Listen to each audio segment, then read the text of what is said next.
یہ بڑی مشہور آیت ہے، انسان کی شیطان کے ساتھ آخری ملاقات جو ہونے والی ہے اس کا ذکر اس کے اندر موجود ہے۔ اعوذ باللہ من الشیطان الرجیم، بسم اللہ الرحمن الرحیم۔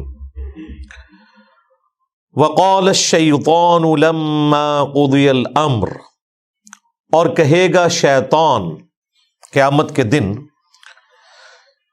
جب کہ سب کا فیصلہ ہو چکے گا، یعنی جنتی جنت میں پہنچ گئے، جہنمی جہنم میں چلے گئے، اللہ تعالیٰ کی طرف سے الٹیمیٹ ڈیسیژن ہو گیا، اس کے بعد شیطان بھی اپنے ماننے والوں سے خطاب کرے گا، ان اللہ وعدکم وعد الحق، دیکھو بے شک اللہ تعالیٰ نے جو وعدہ تم سے کیا تھا دنیا میں وہ تو تھا سچا وعدہ۔ کیا وعدہ تھا؟ کہ جو میرے نبیوں کی پیروی کرے گا میں اسے ہمیشہ کی جنتوں میں داخل کروں گا، اور جو انبیاء کی نافرمانی کرے گا اس کا ٹھکانہ الٹیمیٹلی جہنم کی آگ ہونے والی ہے۔ وَلِعَوْذُ بِاللَّهِ تَعَالَى اللہم اجرنا من النار، اللہم انا نسألک جنت الفردوس مع النبیین والصدیقین والشہداء والصالحین، آمین۔ تو شیطان کہے گا دیکھو اب تو حق واضح ہو چکا ہے، بے شک جو اللہ نے تم سے وعدہ کیا تھا نا وہ پورا کر دیا، جو جنتیوں کے حق میں وعدہ کیا تھا اہل ایمان کے حق میں وہ بھی درست ثابت ہو گیا، اور جو جہنمیوں کے لیے اہل کفر کے لیے وعدہ کیا تھا وہ بھی پورا ہو گیا۔ وَوَعَدْتُكُمْ فَأَخْلَفْتُكُمْ، اور جو میں نے تم سے وعدہ کیا تھا تو میں اپنے وعدے کی خلاف ورزی کرتا ہوں۔ یعنی میں نے کیا وعدہ کیا تھا؟ دنیا میں لمبی امیدیں دلائی ہوئی تھی۔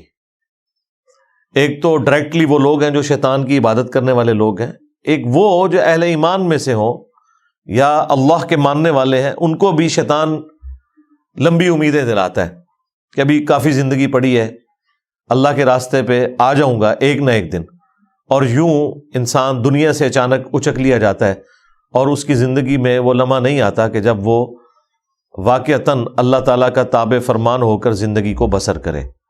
تو یہ شیطان جو ہے وہ جھوٹے وعدے اس کو دلاتا ہے۔ ایک اور وعدہ جو شیطان دلاتا ہے کہ اللہ تعالیٰ بڑا غفور رحیم ہے، معاف کر دے گا، at the end of the day اس نے سب کو چھوڑ دینا ہے۔ دیکھو کوئی ماں اپنے بچے کو جہنم میں نہیں پھینک سکتی، تو یہ کیسے ہو سکتا ہے کہ اللہ تعالیٰ اپنے بندوں کو جہنم میں پھینکے؟ یہ تو اللہ تعالیٰ کی رحمت کے بھی خلاف ہے۔ یہ بھی شیطان نے جھوٹے وعدے دلائے ہوئے۔ یہ جھوٹے اور فراڈ پہ مبنی وعدے اس لیے ہیں کہ اس طرح کی کوئی تعلیم اللہ تعالیٰ کی طرف سے اپنی کتابوں میں یا اپنے پیغمبروں کے ذریعے انسانیت تک نہیں پہنچائے گی۔ قرآن کا مقدمہ تو بالکل ڈیفرنٹ ہے، اور جو لوگ پہلی دفعہ قرآن کو پڑھتے ہیں ترجمے کے ساتھ اپنی نیٹو لینگویج کے اندر، وہ کہتے ہیں یہ تو کتاب بات ہی کچھ اور کر رہی ہے، اس کا کانفیڈنس لیول ہی بہت ہائی ہے، اور بالکل اسٹریٹ فارورڈ کتاب ہے، کوئی لگی لپٹی بات نہیں، ڈائریکٹلی ہے کہ مانو گے بچ جاؤ گے، نہیں مانو گے تو مارے جاؤ گے۔ لیکن شیطان پھر جو غلط امیدیں لوگوں کو دلاتا ہے، اور یہ امید کبھی وہ شخص نہیں اس کے پیچھے چلے گا، اس جعلی اور جھوٹی امید کے پیچھے، جس نے قرآن پڑھا ہوا ہے، الا یہ کہ کوئی آنکھیں بند کر لے، ورنہ قرآن کا مقدمہ بالکل ون سائیڈڈ ہے۔ قرآن پڑھنے والا کبھی بھی اس رزلٹ پہ نہیں پہنچے گا کہ اللہ تعالیٰ نے سب کو چھوڑ ہی دینا ہے۔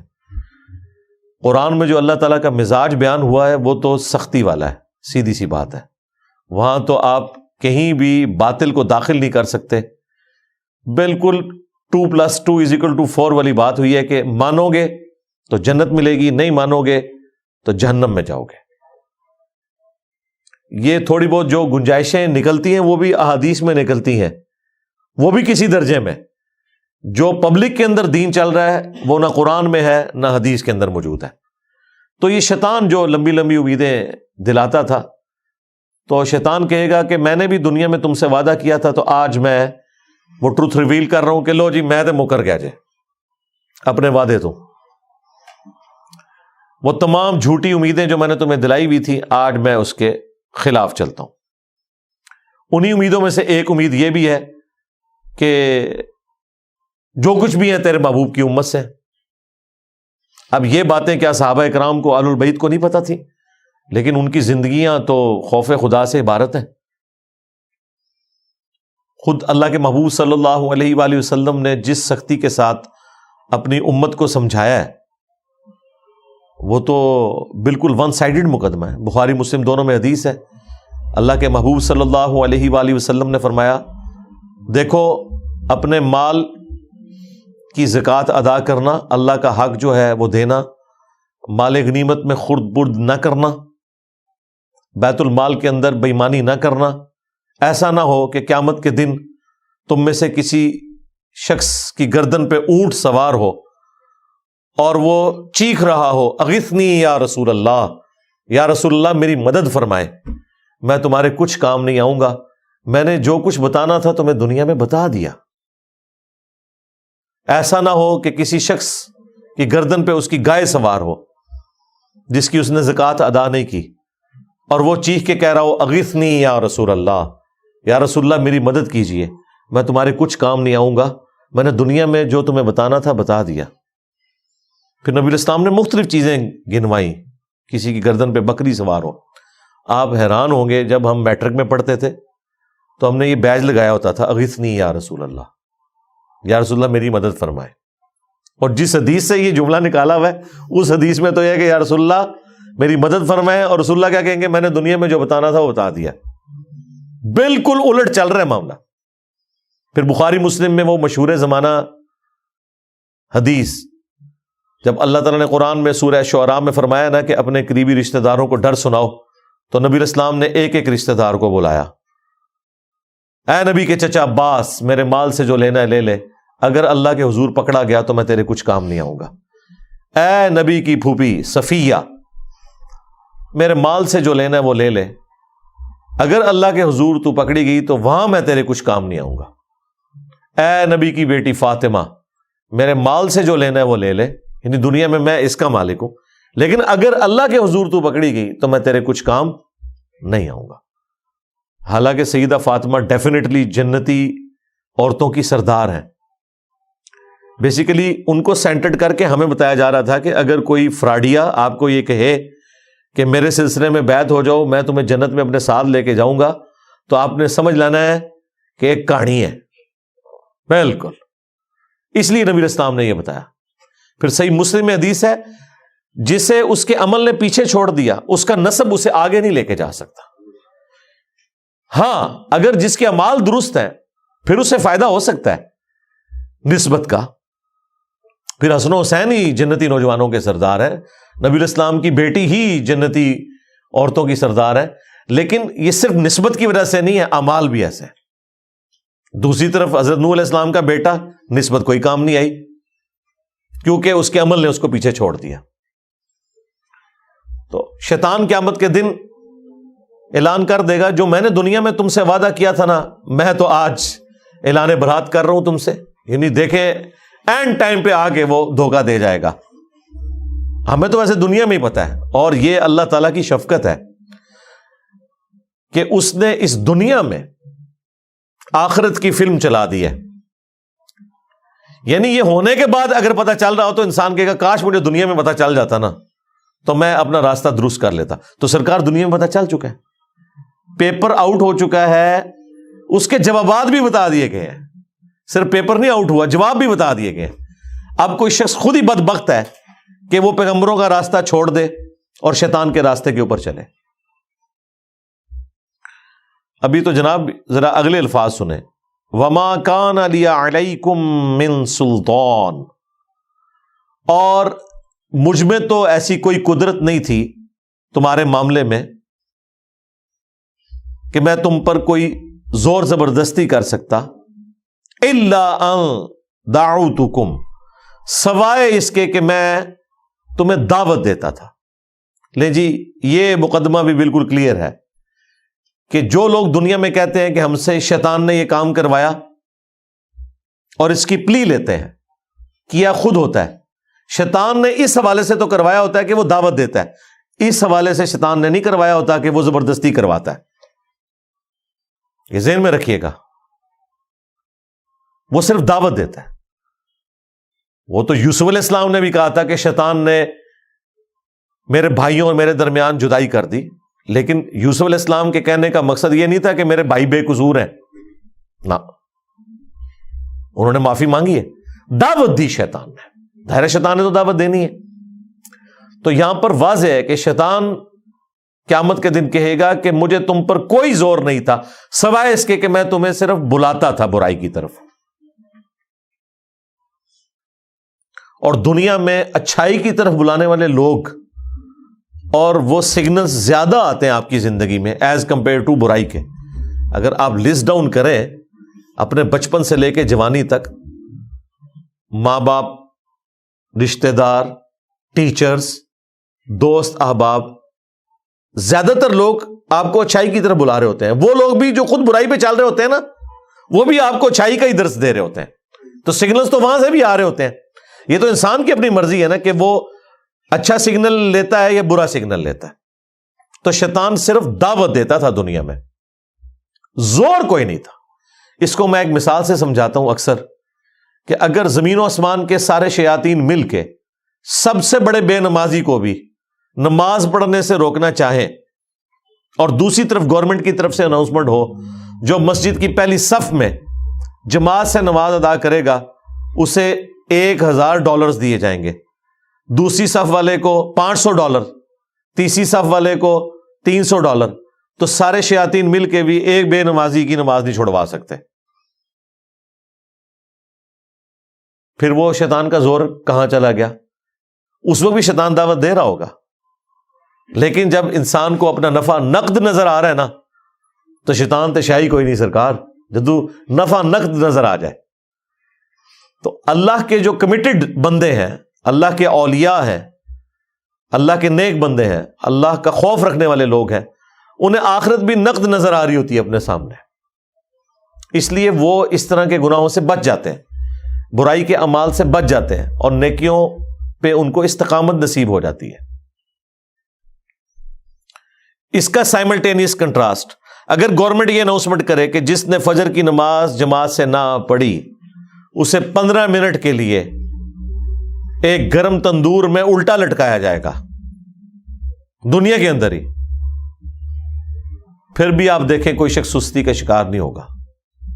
اگر واقعی ایسا ہو جائے، آپ اپنے ملکوں میں دیکھ لیں، یہاں کے بگڑے ہوئے لوگ جب یورپ اور امریکہ میں جاتے ہیں کوئی قانون کی خلاف ورزی نہیں کرتے، انہیں پتہ ہے یہاں پہ سگنل توڑنے کے اوپر اتنا بڑا جرمانہ ہے، اور وہاں 15-20 سال گزارنے کے بعد پاکستان میں جیسے ہی لینڈ کرتے ہیں تو فوراً یہاں پہ قانون توڑنا شروع کر دیتے ہیں.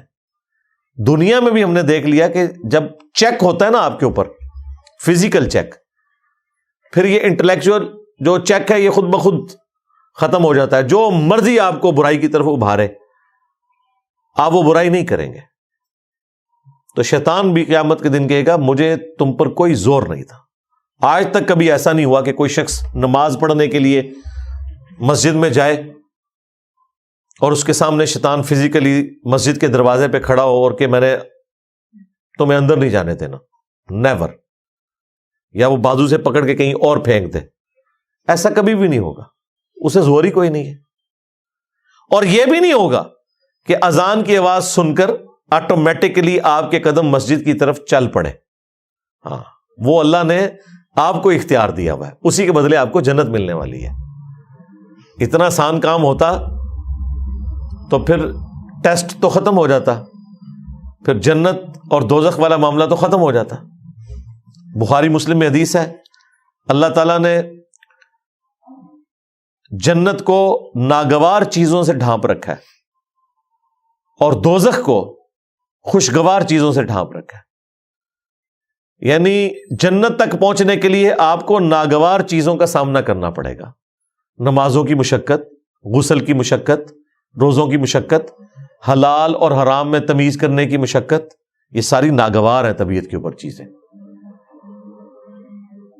اور جہنم کو اللہ تعالیٰ نے خوشگوار چیزوں سے ڈھانپ رکھا ہے. یعنی تمام شہوات،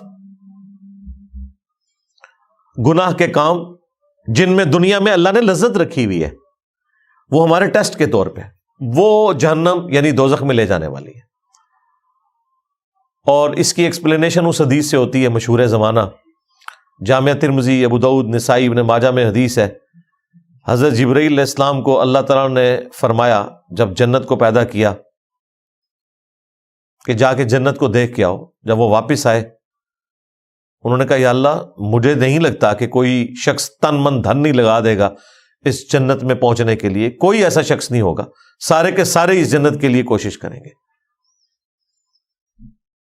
پھر اللہ تعالیٰ نے جنت کو ناگوار چیزوں سے ڈھانپ دیا اور حضرت جبرائیل علیہ السلام سے کہا کہ اب ذرا جنت کو دیکھو جا کے۔ انہوں نے جب دیکھا نا کہ جنت تک پہنچنے کے لیے یہ ہرڈلز عبور کرنی پڑیں گی، مشقتیں اٹھانی پڑیں گی، حلال اور حرام میں تمیز کرنی پڑے گی، واپس آئے تو اللہ تعالیٰ نے فرمایا کہ سنا۔ انہوں نے کہا یا اللہ مجھے نہیں لگتا کہ کوئی شخص جنت میں پہنچنے میں کامیاب ہوگا، جتنا مشکل ٹیسٹ رکھتی ہے۔ پھر اللہ تعالیٰ نے جہنم کی طرف بھیجا، واپس آئے، پوچھا، ان کا یا اللہ کون بدبخت ہوگا جو اس جہنم کے لیے کوشش کرے گا؟ مجھے تو نہیں لگتا کہ کوئی شخص ایسا عمل کرے کہ جہنم تک پہنچ جائے۔ پھر اللہ تعالیٰ نے جہنم کو یعنی دوزخ کو شہوات سے، خوشگوار چیزوں سے ڈھانپ دیا، ان کی لذتوں سے، لیکن ہے حرام کام۔ پھر اللہ تعالیٰ نے فرمایا اب جا کے جہنم کو دیکھ۔ جب دیکھا انہوں نے کہا کہ مجھے نہیں لگتا کہ کوئی شخص بچ سکے گا، کسی نہ کسی طریقے سے پہنچ جائے گا اس جہنم کے اندر۔ تو یہ بڑا سینسٹیو مسئلہ ہے۔ شیطان قیامت کے دن کہے گا کہ میرا کوئی زور نہیں سوائے اس کے کہ میں نے تمہیں دعوت دی تھی، فاستجبتم لی، پس تم نے میری دعوت قبول کر لی۔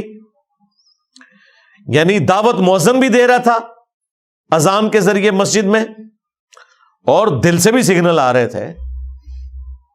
انسان کی اپنی انسٹنکٹ کے اندر موجود ہے، جھوٹ بولنا برا ہے، سچ بولنا اچھا ہے، یہ ہر انسان کو پتا ہے۔ کسی کو دھوکہ دینا برا ہے، کسی کے ساتھ خیر خواہی کرنا اچھا ہے۔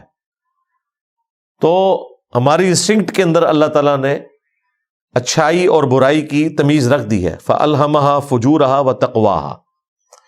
یہ جو قرآن کی تعلیمات ہیں، انبیاء اکرام کی جو وحی ہے، یہ تو نور علی نور ہے۔ آلریڈی ہماری انسٹنکٹ کے اندر نور موجود ہے اچھائی اور برائی میں تمیز کرنے کا، انبیاء کی دعوت کے بغیر بھی موجود ہے۔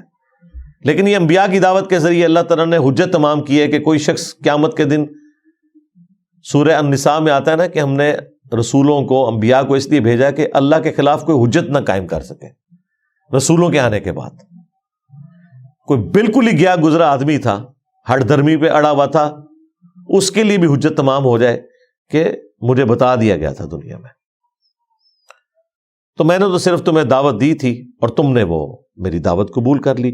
فلا تلومونی، تو آج کے دن مجھے ملامت مت کرو، مجھے برا نہ کہو۔ ہاں، شیطان کہہ رہے ہیں میرے خلاف بھی کلپ نہیں ریکارڈ کرانا، کلپ ریکارڈ کروانا ہے تو وَلُومُوا أَنفُسَكُمْ، اپنے آپ کو ملامت کرو۔ وہ پنجابی میں محاورتاً بولا جاتا ہے نا، منو نہ پیٹ، اپنی جان نو پیٹ۔ آج مجھے ملامت نہ کرو، اپنی جان کو ملامت کرو۔ ما انا بمصرخکم، میں آج کے دن تمہاری کوئی فریاد نہیں سن سکتا، کوئی مشکل کشائی تمہارے ساتھ نہیں کر سکتا۔ وما انتم بمصرخی، اور نہ تم کوئی میری مدد کر سکتے ہو۔ دیکھ لیں بالکل اس نے سب کچھ چھوڑ دیا۔ اگر کوئی امید بھی تھی کسی شیطان کے اوپر تو وہ بھی ختم ہو گئی۔ یہ شیطان وہ بڑا شیطان بھی ہوگا اور اس کے جتنے چیلے ہیں وہ بھی شیاطین۔ ان بزرگوں کے بارے میں بھی آیا ہوا ہے سورۃ الاعراف کے اندر کہ جب کبھی بھی کوئی امت جہنم میں داخل کی جائے گی تو وہ اپنے بزرگوں کے اوپر لعنت بھیجے گی اور کہے گی اے اللہ ہمارے بزرگوں کو ڈبل عذاب دے کہ ان کی وجہ سے ہم گمراہ ہوئے۔ اللہ تعالیٰ فرمائے گا تم دونوں کے لیے ڈبل عذاب ہے۔ اور جب وہ جہنم میں پہنچیں گے تو ان کے پھر بزرگ کہیں گے ہاں بھائی کوئی فائدہ تو نہیں ہوا، دیکھو تمہارے لیے بھی ڈبل عذاب ہے۔ سورۃ العذاب میں بھی آیا اینڈ پہ جا کے، کیونکہ ہر آنے والا اپنے بعد آنے والے کے لیے تو بزرگ ہی ہے نا، اس کے لیے وہ غلط لیگیسی چھوڑ کے جا رہا ہے نا۔ انی کفرت بما اشرکتمونی، بے شک میں کفر کرتا ہوں، اس معاملے میں انکار کرتا ہوں جو تم میرے ساتھ شریک ٹھہرایا کرتے تھے، من قبل، آج سے پہلے، یعنی میں اس کا بھی انکار کرتا ہوں۔ تم نے اپنا بیڑا غرق خود کیا، اگر تم نے مجھے شریک ٹھہرایا اللہ کے مقابلے پہ، اپنی نفسانی خواہشات کو شریک ٹھہرایا، تو میں اس سے بھی انکاری ہوں، میرا کوئی لینا دینا نہیں، میں نے تو صرف دعوت دی تھی، برائی پہ تم خود چلے، اگر تم نے اللہ کے مقابلے پہ مجھے کھڑا کیا تو مجرم تم ہو، میں اعلان برات کرتا ہوں۔ ان الظالمین لہم عذاب علیم، بے شک جو ظالم ہے ان کے لیے دردناک عذاب ہے۔ اللہم اجرنا من النار۔ دیکھ لیں جی، جن پہ تکیہ تھا وہی پتے ہوا دینے لگے، شیطان کے اوپر تکیہ کر کے بیٹھے ہوئے تھے، شیطان کے ایجنٹوں کے اوپر تکیہ کر کے بیٹھے ہوئے تھے، جن بزرگوں کے اوپر تکیہ کر کے بیٹھے ہوئے تھے وہ تو خود جہنم میں پہنچ گئے۔ تو ادھر جا کے تو اللہ ہی کی بادشاہت ہے، دنیا میں بھی اللہ کی بادشاہت ہے، لیکن دنیا میں اللہ تعالیٰ نے کھلی چھٹی دی ہوئی ہے، آخرت میں اللہ تعالیٰ نے چھٹی نہیں رکھی، پھر وہ تو ہار اور جیت کے فیصلے کا دن ہے، یوم التغابن ہے۔ یہ جو سورہ ابراہیم کی آیت نمبر 22، یہ آلموسٹ میں نے آدھا گھنٹہ اس کے اوپر گفتگو کی ہے، صرف اس لیے کہ یہ قرآن حکیم میں اہم ترین مقام ہے۔ شیطان کے حوالے سے جو مارکیٹ کے اندر عقائد اور نظریات پھیلے ہوئے ہیں نا، ایک آیت ان تمام عقائد اور نظریات کو غلط ثابت کر دیتی ہے۔ اکثر لوگ اپنے گناہوں کا، اپنے جرائم کا وبال شیطان کے اوپر ڈالتے ہیں، یا اللہ تعالیٰ نے الٹیمیٹلی شیطان نے جو ٹروتھ ریویل کرنا ہے قیامت کے دن وہ دنیا میں بتا دیا ہے۔ اس کے باوجود اگر کوئی شخص اپنی برائی کو شیطان کے اوپر ڈالتا ہے تو وہ اپنے آپ کو دھوکہ دے رہا ہے۔ اس اعتبار سے تو ڈالا جا سکتا ہے کہ وہ برائی کی طرف بلانے والا ہے، وہ تو شیطان بھی ہے، ہمارا نفس بھی ہے، لیکن وہ اللہ تعالیٰ نے بیلنس کیا ہے۔ صحیح مسلم میں حدیث ہے کہ ہر شخص کے ساتھ اللہ تعالیٰ نے ایک فرشتہ اور ایک شیطان، جن اٹیچ کیا ہوا ہے۔ فرشتہ اسے اچھائی کی طرف بلاتا ہے اور شیطان یعنی جن وہ برائی کی طرف بلاتا ہے۔ تو اللہ نے بیلنس کیا ہوا ہے، دعوت دونوں طرف سے آ رہی ہے۔ آپ کوئی اچھائی کا کام کریں، اندر سے آپ کو تھپکی ملتی ہے کہ بڑا اچھا کام کیا، اگرچہ آپ کو اس کے لیے مشقت بھی اٹھانی پڑے، لیکن دل سکون پکڑتا ہے کہ یار نہیں، یہی کرنا چاہیے تھا، خیر ہے، اللہ تعالیٰ اجر دینے والا ہے۔ یہ فرشتے کے ذریعے تھپکی ملتی ہے۔ اور اگر برائی کا کام ہو جائے تو دل جو ملامت کرتا ہے کہ غلط کام کیا، ایسا نہیں کرنا چاہیے تھا، تو فرشتہ اللہ نے ساتھ اٹیچ کیا ہوا ہے۔ اسی صحیح مسلم کی حدیث میں جب ایک صحابی نے جرت کر کے پوچھا، یا رسول اللہ آپ کے ساتھ بھی شیطان اٹیچ ہے؟ آپ نے فرمایا ہاں میرے ساتھ بھی شیطان اٹیچ تھا، لیکن اللہ نے اسے میرا مطیع کر دیا، وہ مجھے اب نیکی کی طرف ہی بلاتا ہے۔ یعنی نبی علیہ السلام کے ساتھ جو شیطان اٹیچ تھا وہ مسلمان ہو گیا، اور یہ اللہ تعالیٰ کا ایک خاص کرم، چونکہ انبیاء اکرام اللہ تعالیٰ کے مخلص بندے ہیں، چنے ہوئے بندے، ان کو اللہ تعالیٰ بچا لیتا ہے۔ ایک لفظ ہے مخلص، مخلص کہتے ہیں اخلاص، کمٹمنٹ شو کرنے والا۔ مخلص جسے اللہ اپنے لیے خالص کر لے، وہ صرف انبیاء اکرام ہوتے ہیں علیہم السلام۔ لہذا قصہ آدم اور ابلیس میں جہاں کہیں شیطان کا یہ جملہ آتا ہے نا کہ میں تیرے بندوں کو گمراہ کر دوں گا سوائے ان کے کہ جو تیرے مخلص بندے ہوں گے، وہاں مخلص بندوں سے مراد صرف انبیاء ہے۔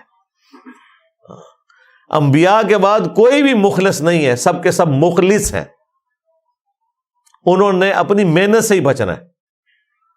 لیکن انبیاء کے کیس میں اللہ تعالیٰ کی رحمت، اس کی اسپیشل پروٹیکشن، وہ انہیں برائی سے بچا لیتی ہے۔ اس طرح کی پروٹیکشن عام بندوں کے کیس میں بھی کبھی کبھار اللہ تعالیٰ چاہے تو فرما سکتا ہے، لیکن اللہ کا کوئی وعدہ نہیں ہے کہ ضرور ایسا کرے گا، وہ خود ہی اس نے بچنا ہے تو بچنا ہے، اور اسی میں اس کے لیے انعام ہے۔ حضرت یوسف علیہ السلام کے بارے میں قرآن میں آیا نا کہ اس عورت نے یوسف کا قصد کیا، یوسف بھی قصد کر لیتا اگر اپنے رب کی برہان دلیل نہ دیکھتا. یعنی اللہ تعالیٰ نے کلیئر کر دیا کہ یوسف علیہ السلام کو ہم نے بچایا، اور پھر اس کے ساتھ آیا کہ بے شک ہمارے وہ مخلص بندوں میں سے تھے، ہم نے ان کو اپنے لیے خالص کر لیا تھا. اللہ نے انبیاء کو اپنے لیے خالص کر لیا. باقی لوگ محنت کے ذریعے اپنے آپ کو اللہ کے لیے خالص کرتے ہیں، اور انبیاء کرام کو اللہ تعالیٰ خود سے اپنے لیے خالص کر لیتا ہے، کیونکہ ان کو اللہ تعالیٰ نے انسانیت کا امام بنانا ہوتا ہے. ان کی اسپیشل پروٹیکشن ہوتی ہے. تکلیف سے وہ بھی گزرتے ہیں، آزمائش سے وہ بھی گزرتے ہیں، اور جو گناہ کی لذت ہے وہ والا معاملہ انبیاء کے ساتھ بھی اٹیچ ہوتا ہے کہ ان کے لیے بھی گناہ میں لذت موجود ہوتی ہے، لیکن اللہ تعالیٰ ان پہ خاص کرم فرماتا ہے. اللہ کے خوف اور تقوی کا ایسا ان پہ غلبہ ہوتا ہے کہ گناہ کی لذت پھر پیچھے رہ جاتی ہے. لیکن یہ نہیں ہے کہ لذت ان کے لیے نہیں ہے، ورنہ تو ان کا ٹیسٹ ختم ہو جائے، ان کی تو پھر باقی لوگوں پہ فضیلت بھی ختم ہو جائے. لذت ہونے کے باوجود وہ خوف خدا کی وجہ سے، اللہ کے اسپیشل کرم کی وجہ سے بچ جاتے ہیں. اس کو آپ دنیا میں ایک مثال سے سمجھیں. آپ کو کئی دن کا فاقہ ہو اور آپ کے سامنے آپ کی مرضی کا کھانا رکھ دیا جائے، بریانی یا چکن پلاؤ یا چکن قورمہ، جیسے ہی آپ روٹی کو ہاتھ لگائیں اور کوئی کلین شیف بندہ آ کے آپ کے کان میں کہہ دے کہ یہ جو علماء نے آپ کی دعوت کی ہے نا، اس کھانے میں زہر ملایا ہوا ہے، آپ کو نہ علماء کی داڑھی نظر آئے گی نہ پگڑی، بھلے جھوٹی خبر بھی ہو، آپ یہ بھی نہیں کہیں گے نہیں اتنے بڑے بڑے بزرگ کیسے جھوٹ بول سکتے ہیں، میں کھا کے چیک کروں گا. کھا کے چیک کرنا ہے؟ کھا کے تو آگے پہنچ جانا ہے. تو اگر کوئی شخص آپ کے کان میں آ کے یہ بات کر دے تو نہ صرف آپ اس کھانے سے رک جائیں گے بلکہ وقتی طور پہ آپ کی بھوک بھی مار جائے گی. اور یار اتنے بھوکے لوگ اتنے شوق سے کھانا لے کے بیٹھتے ہیں، بیوی کو ایسی بات کر دیتی ہے بندہ ادھر لقمہ پھینک دیتا ہے، اے بھیا جی کھانا ڈھونڈ میں کہ کھانا ہے. یہ دنیا میں ہوتا ہے. اور زہر ہو اگر تو کوئی سوچ بھی نہیں سکتا. بالکل یہی معاملہ ایسا ہوتا ہے کہ انبیاء کرام علیہ السلام کو اس گناہ میں چھپا ہوا زہر نظر آ جاتا ہے. انہیں وہ بریانی کی خوشبو، قورمے کی خوشبو اٹریکٹ ہی نہیں کرتی، کیونکہ جب آپ کا دھیان کسی چیز کی برائی کی طرف چلا جائے نا، آپ کو کہ جی چھوڑے جی زہر کو، خوشبو دیکھیں بریانی کی کیسی ہے، آپ کہیں گے جی لعنت ہے اس خوشبو کے اوپر کہ جس کے اندر میری موت چھپی ہوئی ہے. خوشبو بھی اس کی جو ہے نا اٹریکٹ کرنا آپ کو بند کر دے گی. ایک اور مثال، موٹر وے پہ آپ کبھی سفر کریں، جو بندے پہلی دفعہ موٹر وے پہ جاتے ہیں نا، تو ظاہر ہے جو دونوں طرف کی گرینری ہے، خوبصورتی ہے، اور بالکل ایک دنیا سے الگ آپ جا رہے ہوتے ہیں ٹریولنگ کرتے ہوئے، انجوائے کرتے ہیں. لیکن اگر آپ پبلک ٹرانسپورٹ میں سفر کر رہے ہیں اور آپ کو سخت پیشاب آیا ہوا ہے اور ڈرائیور کہتا ہے جی کہ اگلا سٹاپ تو آئے گا 50 کلومیٹر بعد، اس سے پہلے تو میں نے گاڑی کوئی نہیں روکنی، اور اس بس کے اندر کوئی انتظام بھی ٹوائلٹ کا موجود نہیں ہے، اس سخت تکلیف کے اندر اگر آپ کو کہ او دیکھ کتنا سونا درخت ہے یار، آپ کو کیا اس درخت کی خوبصورتی اٹریکٹ کرے گی؟ نہیں. آپ کی ٹوٹل توجہ اس وقت یہ ہوگی کہ کسی طریقے سے میری عزت بچ جائے اور میں اس تکلیف سے نکل جاؤں. یہ نہیں ہے کہ اس چیز کی خوبصورتی ختم ہوگی ہے، وہ اپنی جگہ موجود ہے، لیکن آپ کسی اسٹیٹ آف مائنڈ ڈفرنٹ میں چلے گئے. جن لوگوں کو اللہ کا خوف ہوتا ہے، اسپیشلی انبیاء کرام علیہ السلام، وہ گناہوں سے بچتے اس لیے ہیں کہ اللہ تبارک و تعالی ان کے اوپر ان چیزوں کی حقیقت کھول دیتا ہے. صحیح بخاری میں حدیث ہے، ایک یہودیہ نے نبی علیہ السلام کی دعوت کی اور اس کے اندر زہر ملا دیا، چھوٹا گوشت تھا، بکری کا گوشت اور آپ بڑے شوق سے تناول فرماتے تھے. آپ نے جیسی بوٹی اپنی زبان پہ رکھی اس بوٹی میں سے آواز آئی کہ مجھ میں زہر ہے, تو نبی علیہ السلام نے وہ تھوک دی. لیکن اس سے پہلے کچھ صحابہ کھا چکے تھے, وہ شہید ہو گئے. ابو داؤد میں آتا ہے کہ ساتھ سے پھر اس عورت کو بھی قتل کروایا گیا. البتہ نبی علیہ السلام کی زبان پہ رکھنے کی وجہ سے اس زہر کا اثر آپ کے اندر چلا گیا. اور پھر 4 سال کے بعد جب نبی علیہ السلام کی وفات کا وقت قریب آیا تو اللہ تعالیٰ نے اس زہر کو واپس کیا اور آپ کی ڈیتھ اس زہر کے اثر کی وجہ سے ہوئی. بخاری میں آتا ہے عائشہ جو خیبر کے موقع پہ مجھے زہر دیا گیا وہ مسلسل میری رگیں کاٹ رہا ہے. تو یہ ایک معجزانہ معاملہ ہے. جب نبی علیہ السلام کو اللہ تعالیٰ نے وہ دکھا دیا, پھر ظاہر ہے آپ تو وہ اپنا پسندیدہ گوشت بھی اندر نہیں کریں گے, آپ نے تو تھوک دیا. تو شیطان جتنا مرضی مزین کر کے پیغمبروں کے سامنے, اللہ کے نیک بندوں کے سامنے برائی کو پیش کرے, بہرحال جب ان کی توجہ اس عذاب کی طرف جاتی ہے, اس تکلیف کی طرف جاتی ہے جو اس چھوٹی سی لذت کے اگینسٹ ہونے والی ہے, تو ان کے لیے پھر اس لذت کو چھوڑنا آسان ہو جاتا ہے, کیونکہ اس لذت کے اندر چھپی ہوئی سزا کی کڑواہٹ, اس کی تکلیف ان کے اوپر ایسا غلبہ کرتی ہے کہ وہ بچ جاتے ہیں. اس وجہ سے وہ مخلص بندے ہوتے ہیں. نان انبیاء کیا کریں گے عددن انبیاء, وہ پھر دین کا علم اتنا حاصل کریں اور کانٹینیوسلی اللہ تعالی کے ساتھ کمیٹڈ رہے, تو وہ بھی کسی نہ کسی درجے میں اس مقام کو حاصل کر سکتے ہیں. اسی لیے ہم مانتے ہیں کہ انبیاء اکرام تو معصوم ہیں, مخلص ہیں, لیکن انبیاء اکرام کے اہل البیت, ان کے جانثار صحابہ حضور کی صحبت کی وجہ سے یا انبیاء اکرام علیہ السلام کی صحبت کی وجہ سے بہرحال اس لیول پہ پہنچ جاتے ہیں کہ ان سے بھی گناہ پھر سرزد نہیں ہوتا, کیونکہ گناہ کی برائی اور اس کا عذاب ان پہ عیاں ہو چکا ہوتا ہے. اس کی وجہ سے کبھی بھی ان کا ہاتھ اس طرف بڑھتا نہیں ہے. جس کا ہاتھ ایک دفعہ گرم استری سے جل جائے نا, وہ دوبارہ ٹھنڈی استری کو بھی اس طریقے سے ہاتھ نہیں لگاتا, یوں کر کے صرف چیک کرتا ہے, بھلے اسے یقین ہو یہ ٹھنڈی بھی ہے, رسک کو ہی نہیں لیتا نا. تو جن کے اوپر آخرت کی حقیقت کھل چکی ہوتی ہے, اللہ تعالیٰ کے عذاب کی حقیقت کھل چکی ہوتی ہے, وہ بچ جاتے ہیں پھر اس طرح کی چیزوں سے.